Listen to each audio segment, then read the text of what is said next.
This video is sponsored by Game Toppers. Turn your own kitchen or dining room table into a premium portable game solution at a fraction of the cost. Hey everybody, welcome to Drive Thru Review 772. Today we're going to talk about Star Wars Shatterpoint. This is a new two-player miniature skirmish game from Atomic Mass Games, who has done Marvel Crisis Protocol. They've taken over X-Wing and Star Wars Legion and that kind of stuff. And it's obviously a two-player miniature skirmish game. In the Star Wars universe, the starter set, this core box, takes place during the kind of Clone Wars or Rebels time period.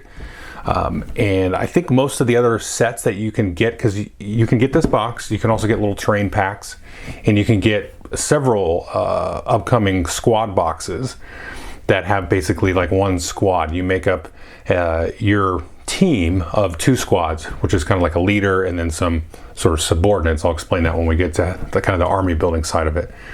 Some of the other ones are, I think, mostly like Rebels era or Clone Wars era stuff, but I think I saw one or two that were more like original trilogy era types of things, but I'm not 100% sure on that. And so you can get these and you play it on a 3 foot by 3 foot table, and you just play to theoretically various different victory conditions. I'll talk more about that in the walkthrough and in the review part of it. And it's a 40 millimeter scale game. I think that's right. So it's a larger scale, not like Legion size or Warhammer size or anything like that, which is 25, 28 millimeter scale, depending on how you look at it. So it's a little bit larger scale. The models are larger, so I'll show you mine. I've got all the terrain and the models from the starter set painted up here. Played a couple of games with it. So we'll do relatively brief walkthrough of the mechanics and whatnot, and I'll kind of come back here and give you my thoughts on it. So I just mocked up a little bit of a battlefield here for you. This is the terrain that comes with the game, with the core box. You can see there's different little gantries and walkways and stuff, and this is all relatively modular. Like they got the large piece there that pulls off, and I got another little piece like this, and then this walkway I just turned into a ramp in that case. These pieces here, like this large kind of tower piece, and then this one over here, kind of like one piece except for the ladders and stuff. But the rest you can kind of twist around and configure and stuff. And I threw some trees in here, which is what I've been playing with, just to kind of fill it up. The core set stuff that comes with the game, at least to my satisfaction, doesn't quite fill up the table. So it's good to have a little scatter terrain, some rocks or trees and stuff like that, to kind of make it a more, for me, tactical type of battlefield and stuff like that. Although some people might like a little bit sparser terrain. The rules do kind of say to kind of fill it up, similar to what you might do with a Frostgrave or Necromunda game. Get it real filled up, block line of sight and different paths through the thing to kind of make it a little bit more interesting. I just kind of give you a general talk here about some of the models. I have posted some of them on my Instagram, so if you want to take a look over there, you can see some of them in a little bit more detail. But yeah, so this comes with a lot of some of the familiar characters. You got Ahsoka, some of the clone troopers and the Mandalorians. There's Darth Maul. There is Bo-Katan, and then her friend over there. And there is also, we also got to see down here is Ventress and Anakin. And they are also in there. And then I think one of these is Commander Cody, that guy with the blue shoulder pad there. So yeah, so this is, kind of what the field might look like for you. Now the other thing that will be interacting here with the play space are these measurement tools. So you have these like here, and these will be different numbered. And I apologize, I've kind of like primed these and not done much else with it. I'm trying to figure out what I want to do with it. Like just yesterday I was like, what I'll do, I'll paint parts of it gold. So like if you're measuring something at range 4, you'll just have this one tool that you use, and you've got like a little one here, like a range 2, which is basically melee range, and they have this kind of nice sort of built-in embossed iconography in here, so you can go, these are 2 lightsabers, so that's going to be kind of melee range. There's no ranged 1 because the width of any of the rulers is arranged, and so you can see here's kind of your typical gun range, right? The range 5. So there's a couple of those, and then you have this kind of shove and push marker here, which you use for those, and you have 2 movement templates. So you've got your dash, which is this little one, and then you have the advance, which is this longer one. And you see these have a little bit of a curved edge. So when you put this on here, we'll just maybe make Anakin do a little bit of an advance there. So you put that curved edge there, and then you want to be careful not to grab it by the lightsaber, and then you just move it to the end there, or basically anywhere along the edge of the movement tool, so you can kind of move around a little bit in an interesting way there. I kind of like how that works. So that would be an advanced move or a dash move. And so when you do stuff on your turn, you will select a character, or a character will be selected for you actually. You get 2 actions with that, move and attack, and different actions like that. And then you'll kind of play to get to control these little objective tokens here. So you will have cards, like a mission deck, that will sort of define how these work. Now, there's only one mission deck that comes with this core box, and I looked online, I didn't see, I thought they were going to do some other like mission pack or something. We'll talk more about that in the review, but I didn't see one. So you can see these tokens are actually double-sided. So currently this token is inactive, or it could be active, and there will be other cards that will sort of flip these. So sometimes these tokens will be worth victory points, and sometimes they won't. It'll kind of depend on the course of the scenario. So what you're doing by either attacking and sort of wounding or knocking out characters from the game, you do that, that'll kind of give you victory points, or taking control of the objectives, you'll get victory points. Now that's all tracked by this struggle tracker here, which you just put off the side of the table. You can see there's this clear cube in here.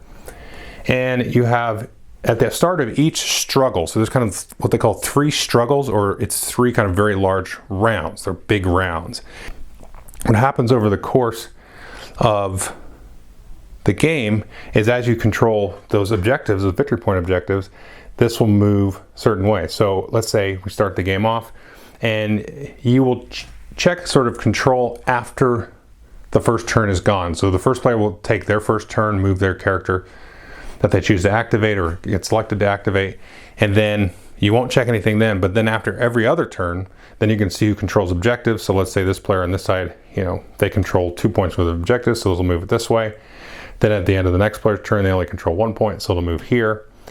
And then once you get it to where you have moved this marker to where it would go to one of these black markers these are called momentum markers, then you will have won that struggle.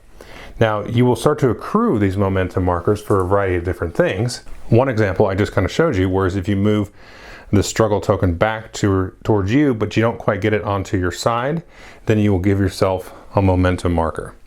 If you take out one of your opponent's models, then you also will give yourself a momentum marker. If at the end of a turn the struggle marker is dead in the 0, then you actually give each player a momentum marker like that. So these momentum markers almost act as like a little clock ticking, a countdown to sort of the end of the round. And then again, like I said, as you so maybe we add a couple more here, and this player gets it to, they get it there, the other player moves it back 1, and this one somehow gets 3 points on their next turn, and then they will then win that struggle. So the first person to win 2 struggles out of possibly 3 will then win the game. So after somebody wins a struggle, everything will kind of reset. You'll take all of these off and then put this one back to 0. And the rules actually say to take them all off, and then the first thing that you do at the start of a struggle is add 1 to each side. So I assume there'll be other missions that might play with that a little bit, but effectively you start each struggle with 1 on each of the ends like that. Now, speaking of which, you will also have these mission decks here. So right now, like I said, you just have the 1 mission card that comes with the base game, and that's what this mission card is here. And then you have these struggle cards. You've got several 1s, 2s, and 3s, and you'll make a deck. You'll shuffle these up and grab a 1, a 2, and a 3, shuffle these up, and then these will effectively, change the rules to what is the current sort of makeup of the battlefield. Now this one is a very easy one here. So these are going to be how the objectives are lined up, and you can see that the mission tells you how to space the objectives out with those little measuring tokens and so on. And this will say at the start of the game, these are active, and then these 4 on the kind of corners are not. Once that first struggle is done, you'll discard this one and flip this one over here. And then the rules of the mission tell you kind of how to interpret this. Basically, the players will roll the defense dice, which are these blue dice, which I'll get to in a minute. And then you will activate only these based on what the players roll at the end of the turns there. And sometimes you have the choices here. So the player that's currently losing in the struggles, or the current lost the previous struggle, will make a choice on the options there. So again, you play to the winner, best out of 3, and like I said, this is the only sort of setup here. So this is the only way to play the game currently, is that mission set that's in the core box. Now the way the turns are driven is, let's take the other deck, one of the other decks of cards here, is we have each team that I've set up here has a deck of cards, and you'll shuffle in these cards that represent the different characters that are in your deck. So you'll have the initiative, which at the beginning of the game is determined by rolling the most crits on the attack dice. These are the attack dice. And let's say the left-hand player here has that. So what they'll do is they'll flip the card, and then in this case, they will activate Ventress if they wish to. They can spend a resource to put Ventress in reserve if they don't wish to activate her right now. And then they would flip the other one, and then they must activate this one here. Now this one here, and I forget the character's name, has this symbol. So different characters have different abilities on their card. So let's take a look at Ventress here. So she's got this, I'll explain kind of this side of it. But on the back side of it, they have different abilities that will come into play at different times. So this one is like, I can do this for an action. These are sort of reactive ones, and this is sort of a all-encompassing special ability. Now if we take a look at this character there, his name is Gar Saxon. You can see it has this little plus or crosshair there. So this is a start of the turn thing. So this reminds you, this card having this on here will remind you that they do have a start of the turn ability, which is pretty cool. So then they would activate this one, and then we would discard that. And then on the next turn, maybe they would do this one. Or instead of doing this, they can pull this one out of the reserve and then activate Ventress at an opportune time. So players will go back and forth flipping these cards up, activating that unit or putting it into reserve. Now you can only have one card in reserve, so once you have put that in reserve, you're stuck with that one in reserve till you've activated them. Now each character also has a Shatterpoint card in their deck. So you take each of the cards for all the units in your team, and then one Shatterpoint card, shuffle that in, and then when the Shatterpoint cards comes up, you can activate whoever you want. And then once you run out of the cards in your deck, you just simply shuffle them up, and then on your next turn, you just start flipping over again. So there is no like really larger round other than the struggle here, that really big round. You could go through your deck multiple times before, you know, somebody finishes out and wins a struggle. Now let's look at some of the other cards. Now, in addition to the initiative cards that I just showed you, you're going to get 2 other sets of cards with the characters that you get. And so let's take a look at the blue team in this case. So let's take a look at Ahsoka. Now Ahsoka is kind of like a leader here, a primary character. And she has 8 squad points that she brings to the table because she's a squad leader. Now if we take a look here, Bo-Katan has the point cost. So what happens is you choose 2 squad leaders and then bring 2 squads to your team. So Ahsoka is bringing Bo-Katan and then her clan Kryze. And so these actually makes up 2 different models here, but we've got 4 plus 4 equals 8, so that's 1 squad. And then Anakin here, he's got 7 squad points, so we could bring him with Captain Rex and then 2 clone troopers there. But if we wanted to, we could swap out, let's say we could swap out these 2 like that and then have Captain Rex with her. And that's an interesting kind of thing to play with because some of the abilities and things of the different characters will affect the whole squad. In addition to that interaction, when you deploy, you'll deploy them as a squad. So I would deploy Ahsoka plus the other Mandalorians, and they all have to be within 2 of Ahsoka at the start of the game at the edge of the map. And then of course on the other side of these cards we have the different abilities. Kind of mentioned that before. So as an action you can take an ability like that with the down arrow. This little circular arrow thing has a reaction, and this is kind of like a all-encompassing kind of always on ability. And they also have the keep calling it hit points, but it's durability and stamina that they have. And the other thing I should mention here on this side, they have this symbol here which will either be Clone Wars or the Galactic Civil War one. So you can't mix Clone Wars with Civil War characters in the same squad. And then also this resource here, these leaders will have, and these are the force points that players will bring. So you have these little tokens here, like so, that the players will bring, and you add up the total amount of force points that all the characters have.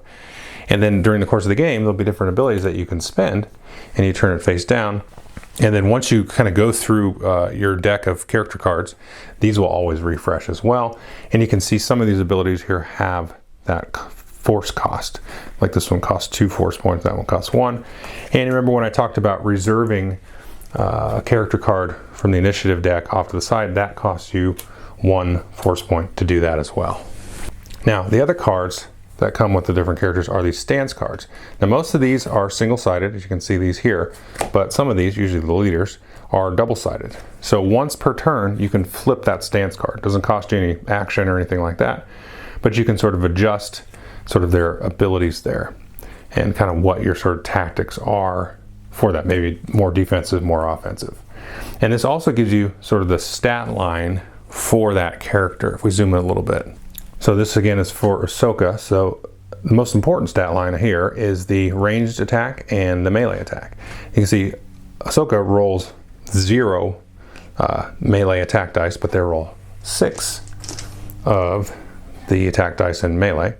And then for defense, they're going to roll 7 of the defense dice, which are these blue ones, and 6 in melee. And so the dice are rolled obviously when you do an attack, and you've got a couple of different results you can get here on the attack dice. First of all, you have normal strikes, normal hits. You have criticals. Basically, the difference between these two is that criticals cannot ever be blocked. And then you also have these expertise symbols there, and then these just straight up misses. These are just misses all around. And so obviously hits are hits, or critical hits can't be blocked. And the expertise I'll talk about here in a second with these little tables here. On the defense dice, you have the blocks here, which are those circles. And then you have the expertise on the defense side, and then you have the misses there, like that. And they look just like the misses on that. So what's going to happen is you're going to roll attack versus defense. And let's take expertise out of it. That's where these tables at the bottom here come into play. Let's say you have, after you've subtracted the defense from the offense, you have 2 damage coming through. So what you're then going to do, so let's zoom in even more, is you're going to walk down this chart like so. So sometimes you might have, that's a better example here. So you start, let's say in this case I have 4 damage coming through. I go 1, 2, 3, and then I start to choose the path of how I want the damage to go down. So right at the beginning here, I can choose this one here. This will be, sort of a hit of damage, and then you've got this symbol here, which is actually heal 2 damage, and then you can advance and do a damage. You can do a jump. That's what that one is, 2 damage, and then heal 2 more, and then so on. So you can kind of pick your path here based on the number of damage that actually gets through. And then also, when you've got your expertise, you're going to apply those based on the number of expertise that you roll. So if I rolled as a melee attack here, let's say, 4 expertise, then I would get 2 critical hits. Or if I just got 1 to 3, I would just get 2 regular hits, and so on. So any damage related or defense related expertise that you roll will apply just to the rest of your damage stack to be added or subtracted, based on the outcome. All of this kind of movement related stuff, all that applies after you resolve the damage. So any kind of jumps or advances or anything like that will happen after you've calculated damage and done all that stuff. And this works the same for everybody. So you can have these really kind of dynamic cinematic things where you you do a little damage, you heal, and then kind of force jump away, or you might actually push or even pull, because you remember we're dealing with Jedi here. So let's just do kind of an example here. So we've got Anakin and Ventress. So maybe Anakin attacks Ventress. He does, let's say, 3 damage to her, and then pushes her away, and he's able to do like a force jump somewhere and get, maybe on top of something or something like that, or jump to this objective like that. So let's talk about how damage works and how you get your characters wounded and injured and so on. Well, first you have your durability here. So as you take damage, you just put this on the card and so on. So once we get enough to do the 9, then you will become wounded, just like that. And so once you're wounded, you can't take any more damage or anything. What this will do is incur extra force costs. So this one that costs you 1 force point now costs 1 plus the number of these injury tokens that are on there. And then at the end of your next activation, when you activate, then what happens is these will get wiped off, And then if you have any conditions on you, for example, like you might be disarmed, you might be exposed, there'll be different special abilities and stuff that characters can put on each other with either, the damage tree or special abilities that they have there. And so you can remove all your damage and then one of your conditions. And what happens is this flips to a wounded token, and you can have this number of wounded tokens before your character is moved out of the game. Now remember, every time you get injured, so you accrue X amount of damage, you get to put, the person that did it to you, that team gets to put another momentum token there. So that's another way to kind of effectively get victory points in a way, or reduce your victory point threshold. So that's kind of how the damage works, and how you kind of slowly take a character out of the game.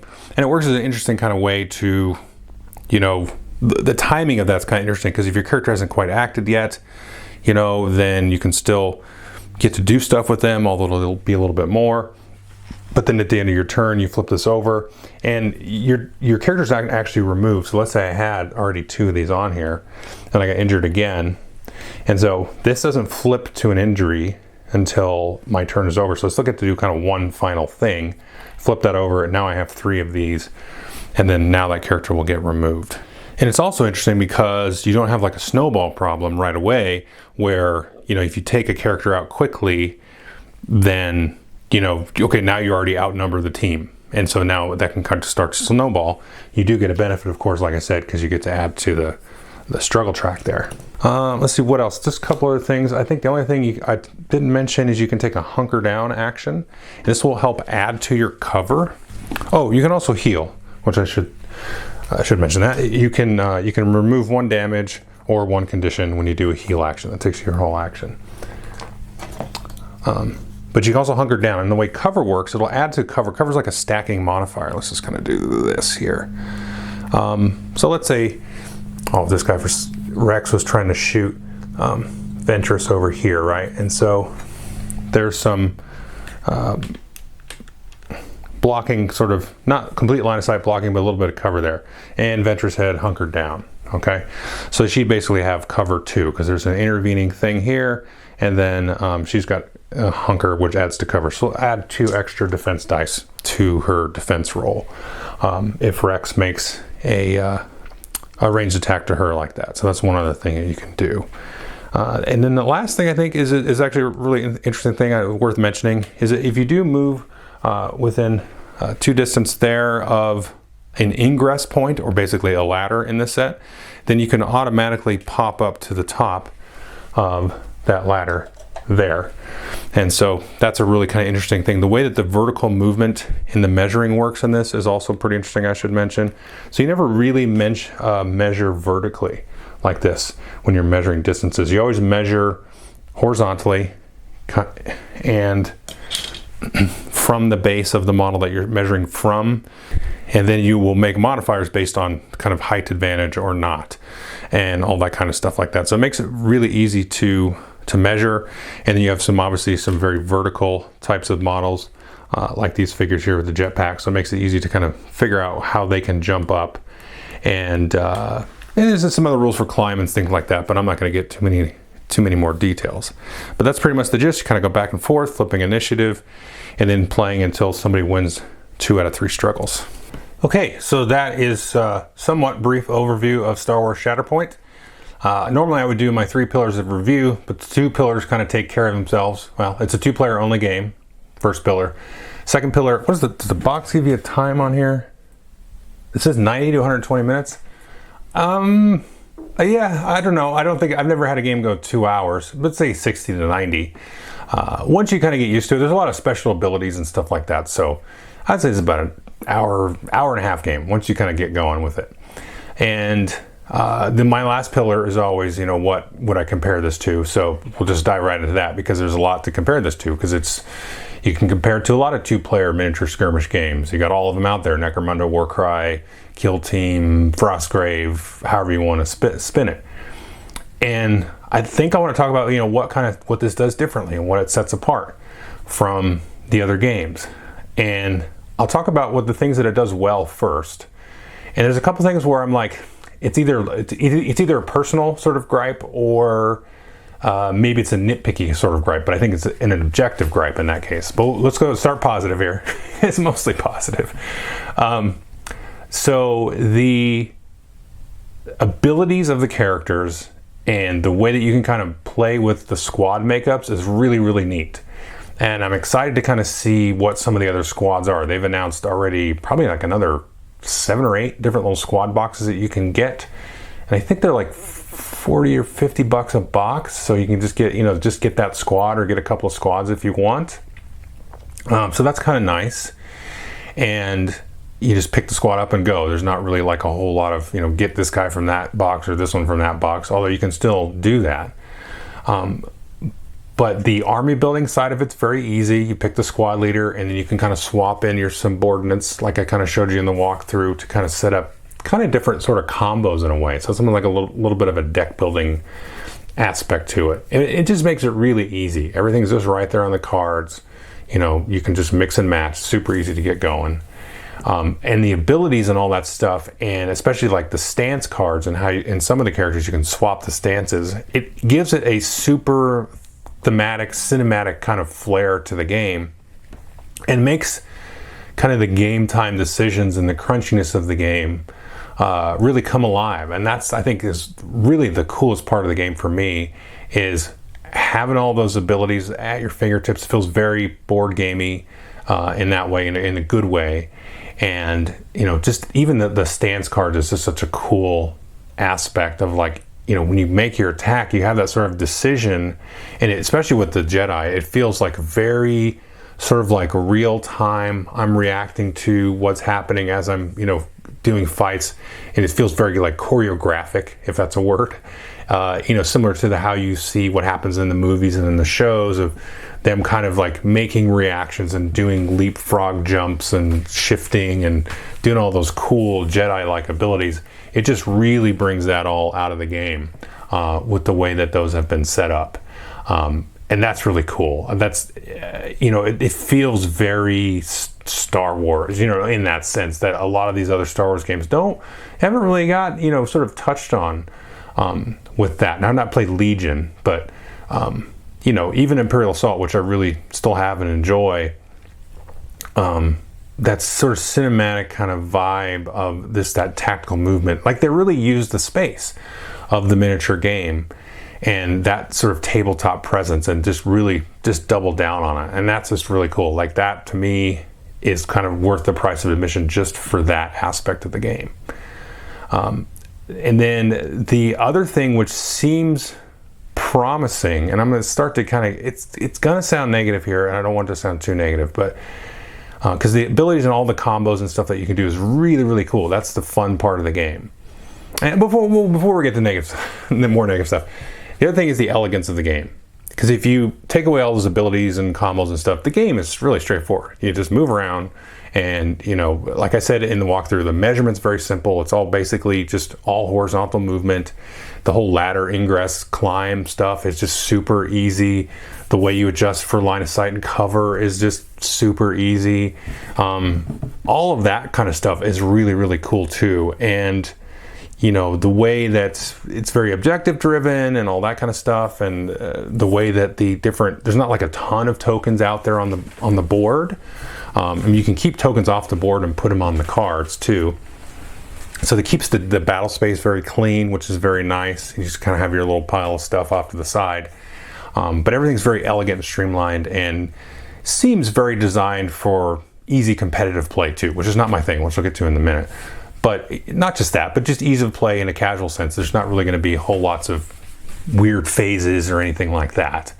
And the other part I should talk about too is the struggle dynamic. And that's a cool, interesting kind of way of tracking, who's winning and the momentum gets created. And that's just kind of a neat little innovative thing that I've not really seen in this kind of game before. So that's really cool. Now the part where I kind of feel like it's sort of, the air kind of comes out a little bit. And again, I think it could just be a timing issue because this is just a starter box, but I've not seen any other kind of like mission packs or anything like that. And so the design space that like is created by the struggle tracker and the different mission packs and the struggle cards it's just like my brain just starts going, oh wow, they could do all of these crazy different things, but that's not in there. Like, it's not in the box, you know. And I don't know that I would be that copacetic with like buying little mission card packs, because you're already paying for the miniatures and the terrain and that kind of stuff, you know. It's expensive.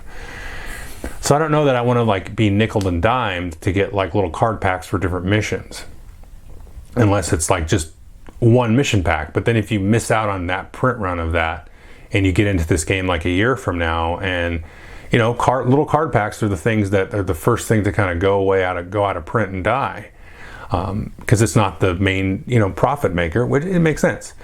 So I'm a little bit concerned about that, because I showed you how the main mission works in the box, but it's like, man, there's so much that you could really do with that space. And to me, I would want to lean forward with that, because that's, as a miniature player, when I play the miniature games, that's the interesting space to deal with, is that objective driven game with like little wrinkles on that system that you can sort of plug and play into the game. And that just doesn't like quite exist yet. But I mean, I have a very strong feeling that that's what they're going to do. So again, this is sort of probably a nitpick. But I also, again, don't want to see there being like, hey, this month you can buy this mission card pack for $10 or whatever. And it's like, oh, I got to chase these? I hope they don't do that. But the fact that they're cards and you shuffle up like a struggle 1, 2, and 3 in there kind of makes me concerned about it, because you know, you could have packed more missions in the box, but again, you don't want to gatekeep all the missions in the main core box either, because then that's another problem on that side. So I don't really know how you solve it, other than maybe putting out print and play cards. But then you got to, you know, people don't necessarily want to cut them out and print and play. But it'd be nice just to have like a downloadable PDF of mission cards, or missions printouts that you can just print out and like, oh, this is the mission, and then after the first struggle do this, after the second struggle do this, and then that would be it. And then you can just have dozens of them, or at least 10 of them, that you can just kind of shuffle up in your brain and just choose which one to play, and that's going to keep things kind of dynamic and fresh. So to me, that's where the longevity of the game is really going to come in, because this mission set is going to kind of wear on you. It already kind of did for me. Not that it's bad or anything. It's just like, well, I want to see what else can I do with this, you know. And it kind of leads me to my other point, was kind of the thematicness and everything that's so strong with the core game loop and all of this, the abilities and the squad combos and that kind of fun stuff. That's where the theme and the cinematics of everything excels. But I'm more of a narrative style player. This is kind of my own personal thing. Like, I'm not looking to get into this game in any kind of competitive sense, but you know, I'm into Star Wars enough, and I like watching the TV shows and The Mandalorian and that stuff, and you know, and so I think I would like to see some more narrative driven stuff. And this is like just a slight, I'm just gonna have a slight soapbox moment, but so many of these companies, you know, all of them, Games Workshop and, you know, these guys to a certain degree, and some of the other ones are so like competitively driven. And it just, I mean, again, this is a personal thing, that my switch is just turned off for that at the time being. Like, I'm just so over competitive miniature stuff. And I want to set up like a nice storytelling, tactical sort of RPG flavor. And this, to me, would work so well, because like I said, all of those kind of bells and whistles start to go off with all the cool abilities and combos and stuff that they've set up, that I would want some of these missions and objective driven things to have some cool narrative arcs. Or, you know, I don't know that this game would ever get really into like doing like a campaign type of thing, and that's maybe not what the game is meant to do. But I would want that narrative part that again is so cool and awesome with the characters, to come out of the other side of the game and have the missions and the story and the overall sort of large point of the game, taking all the characters out of it, to have some of those kind of interesting interactions about which objectives are what, and so you could have thematic explanations for it and objectives that move around, you know, I don't know, all kinds of stuff. So I think that would be really cool. And the last thing is just kind of a word warning. Again, it's a negative thing. So the lightsabers, the models, let's talk about the physical components and stuff. I think they're great. I like the poses, I like the sculpts and all that fun stuff. And I like the quality of them. I enjoyed painting them. I have kind of been on a painting hiatus. This was a nice thing to kind of dive back into. The lightsabers are brittle, and honestly, I don't know really what I'm talking about when it comes to plastics, but I would hope maybe they could try to come up with something else for the lightsabers. I broke the Ahsoka one. I glued it back on. It's not easy to do that, but I broke it like not even touching the lightsaber. Like, I mean, it was just like, did I touch that? Because it did break, and my hand was near it, so obviously I grazed it, but it just popped off like so easily, and it's just very frustrating. And I know some of the other Star Wars games that have lightsabers, they don't really have that problem, but these, because it's the bigger scale and the type of plastic, you could use a rubbery plastic. Again, I don't know. I'm Monday morning quarterbacking here big time because I don't know how to fix it. So it's just kind of a warning, be super careful whenever your hand is anywhere near the lightsaber, because it will like magically just explode. And the pieces are tiny. Now, I like how everything looks, the models look great and all that, but it's just a word of warning, and maybe they can reinvestigate. It's maybe not even possible, the plastic. So again, just be careful with that. They're a little bit like, there's a non-heftiness to the models. That isn't really a problem in any way, because you've got these guys like floating on jetpacks and stuff, and they're like a little bit like, you just got to be careful. That's all I'm saying, because they're bigger. I could see those breaking, but then I think you'd have to actually have a real accident or just be clumsy in that case. But the lightsabers, they break like within any provocation. But yeah, so on the whole, that's a lot of negativity. But on the whole, again, the elegance of the game, character abilities, all that stuff, it's a fun game to play. And I do recommend folks at least check it out. Maybe get a box, you and a buddy get a little box of it. And of course you can do your own terrain. Now the terrain in this box here is obviously scaled to this larger miniature scale. But yeah, I think it's a absolutely great start to the game. And it looks like they've got some really cool squads that I'm interested in checking out and playing with.